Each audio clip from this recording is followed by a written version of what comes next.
단순히 가장 먼저 손흥민을 집중 조명하며 기생양을 찾았다는 말이 회자되었습니다.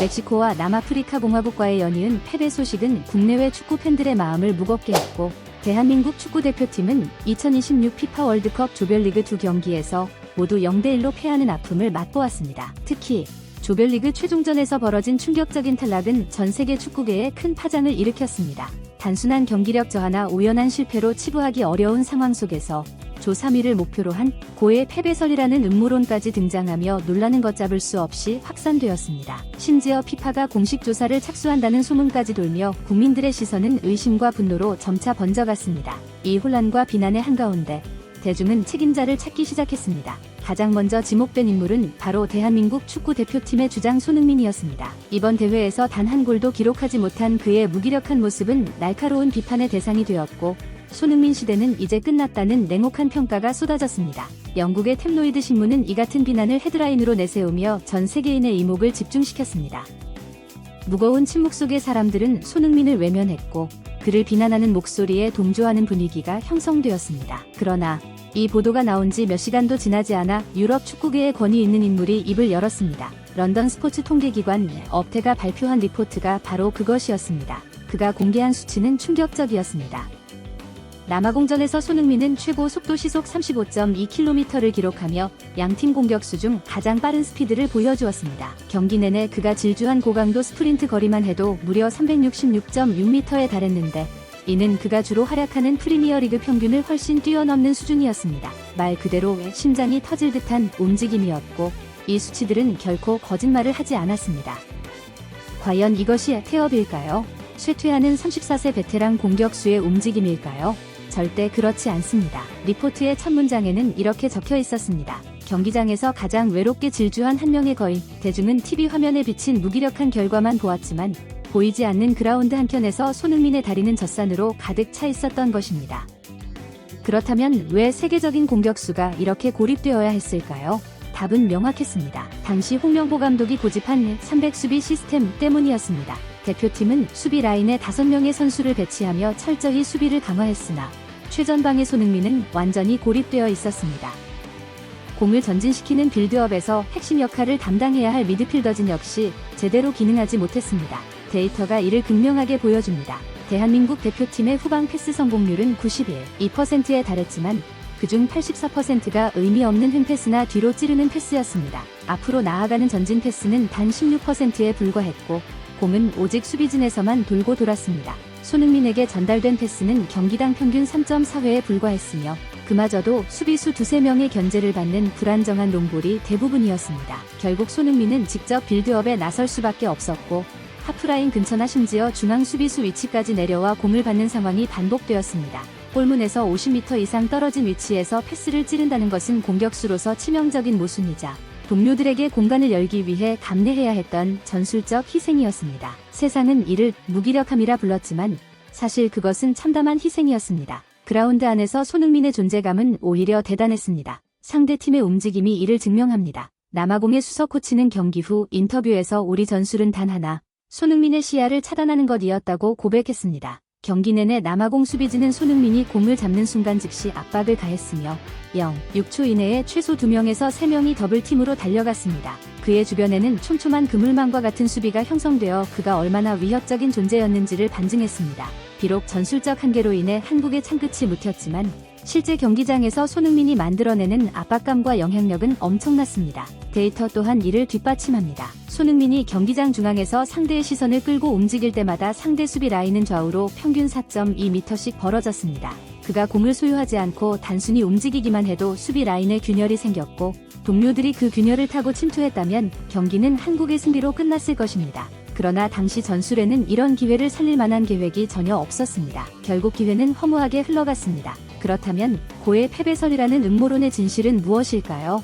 조사 결과는 명확했습니다. 축구팀 내 무능과 전술적 파행을 숨기기 위한 비겁한 핑계에 불과했습니다. 피파 조사 착수설 역시 근거 없는 루머였으며 실제로 남아공전에서 벤치가 교체 카드를 아껴둔 고의 패배가 아니었습니다. 오히려 와일드 카드 기회마저 사라질 수 있다는 무능한 계산에서 비롯된 소극적 선택이 참사를 불러온 셈이었습니다. 선수들, 특히 태극마크를 단 주장 손흥민이 고의로 패배를 방조하거나 원하지 않았다는 점은 명백했습니다. 경기 직전 판정에 항의하며 경고를 받던 순간 그의 눈빛에는 깊은 좌절과 필사의 승부욕이 담겨 있었습니다. 이는 스포츠맨으로서 결코 연기할 수 없는 본능이었습니다. 음모론은 허상이었으며 전술적 실패를 감추기 위한 무능한 이들의 비겁한 프레임에 불과했습니다. 진짜 비극은 경기가 끝난 뒤에 벌어졌습니다. 책임은 벤치에 있었지만 비난의 화살은 온전히 그라운드에서 땀 흘린 선수들에게 쏟아졌습니다. 인천국제공항 입국장에는 삼엄한 긴장감이 감돌았고 팬들의 야유가 선수단을 향해 터져나왔습니다. 그때 손흥민이 가장 먼저 모습을 드러냈습니다. 그는 두려움 없이 마이크 앞에 섰고 비록 목소리는 흔들렸지만 단호한 의지가 느껴졌습니다.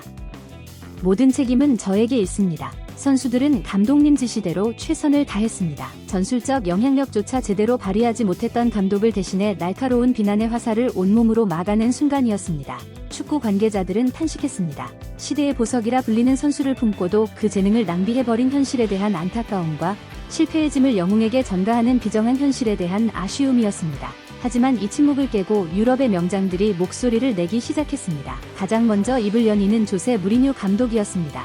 과거 토트넘에서 손흥민과 함께했던 명장이었죠. 그는 이탈리아 매체와의 인터뷰에서 강력히 일갈했습니다. 손흥민을 비판하는 것은 축구에 대한 모독이다. 무리뉴는 칠판에 당시 대표팀의 대형을 직접 그리며 설명했습니다. 그는 사막에서 뛰고 있었다. 미드필더와의 간격은 30m가 넘었고 전진 패스를 줄 수 있는 동료가 단 한 명도 없었다. 해리 케인이 그 자리에서 뛰었어도 결과는 같았을 것이다. 명장의 일침은 강력한 메시지였습니다. 이 발언으로 외신 여론이 뒤집히기 시작했습니다. 손흥민의 경기력이 떨어진 것이 아니라 그의 발톱을 뽑아버린 것은 대한민국 축구의 전술적 낙후였던 것입니다. 더 이상 손흥민을 탓하는 이는 없었습니다. 무리뉴의 발언은 연쇄 반응을 일으켰습니다. 엔젤 포스테코글루 감독 역시 아쉬움을 토로했습니다. 손흥민은 세계에서 가장 위협적인 침투형 공격수다. 하지만 그가 볼을 만지기 위해 중앙선 아래까지 내려가야만 했던 전술은 재앙과 같다. 토트넘은 절대 그렇게 선수 기용을 하지 않는다. 그것은 보석을 흙탕물에 박아두는 것과 같다. 리버풀의 위르겐 클롭 감독도 한마디 보탰습니다. 손흥민은 항상 팀을 위해 헌신하는 선수다. 그가 수비수를 끌어내 공간을 만들었지만 동료들이 움직이지 않았다. 비판받아야 할 대상은 그를 외롭게 방치한 시스템이다. 이처럼 유럽 축구를 대표하는 세계적 명장들의 동시 변호는 대중이 보지 못한 진실을 꿰뚫고 있었습니다. 전술적 혼란 속에서도 팀을 위해 희생했던 손흥민 주장의 품격이었습니다. 명장들의 분석이 나오자 외신도 태도를 완전히 전환했습니다. 영국의 디 애슬레틱은 전술 분석 심층 기사를 게재하며 한국축구협회의 밀실 행정과 낙후된 전술이 손흥민이라는 세계적인 공격수를 낭비했다. 고강도 높게 비판했습니다. 타이스포츠 역시 손흥민이라는 천재를 보유하고도 조별리그에서 탈락한 것은 행정 참사라며 선수들의 무기력함이 아니라 무능한 행정가들과 코칭 스태프가 원인임을 명확히 했습니다. 영웅을 깎아내리려던 시도는 완전히 부메랑이 되어 돌아왔고 대한민국 축구의 민낯이 전 세계에 폭로된 셈이었습니다. 경기장에서 함께 뛴 동료들의 고백도 이어졌습니다. 대표팀 선수 김명희는 라커룸의 비밀을 털어놓으며 손흥민 형은 매 경기 발목에 테이핑을 감고 뛰었다. 전술적 고립과 힘든 상황에서도 남 탓은 전혀 없었고 내가 더 뛰겠다. 너희는 나를 믿고 침투해라라고 했다고 전했습니다. 토트넘 부주장 제임스 매디슨도 큰 지지를 보냈습니다. 손흥민이 얼마나 위대한 리더인지 우리는 모두 안다. 그는 개인 성적보다 팀 승리를 우선하는 사람이다. 그를 향한 비난은 멈춰야 한다. 동료들이 전하는 진심 어린 존경은 단순한 말이 아니었습니다. 가장 어두운 라커룸에서 스스로 빛을 내었던 진짜 리더의 증거였습니다. 이제 우리는 묻지 않을 수 없습니다. 골이 없다고 해서 손흥민의 가치가 줄어들까요? 월드컵 조별리그 탈락이 그의 위대함을 가릴 수 있을까요? 결코 그렇지 않습니다. 오히려 이번 2026 월드컵은 손흥민의 품격과 열정을 증명한 무대였습니다. 최악의 전술 속에서도 중심을 잃지 않고 침묵 속에서도 가장 뜨겁게 뛰었으며 고립된 상황에서 가장 깊은 균열을 만들었습니다. 비난이 쏟아지는 와중에도 팀을 위해 가장 먼저 방패를 자처한 진정한 영웅이었습니다. 빛날 때만 영웅이 아닙니다. 진흙탕 속에서도 태극마크의 명예를 지키며 묵묵히 앞을 향해 달려가는 자. 그가 바로 진짜 영웅입니다. 이것이 바로 손흥민이 하는 일이며 앞으로도 계속할 여정입니다. 이 참사는 끝났고 손흥민은 다시 달릴 준비를 하고 있습니다. 그의 축구 여정은 결코 멈추지 않았습니다. 조국을 위한 그의 라스트 댄스는 이제 시작에 불과합니다. 전설 차범근의 A매치 최다골 기록까지 단 한 골만 남아있는 손흥민.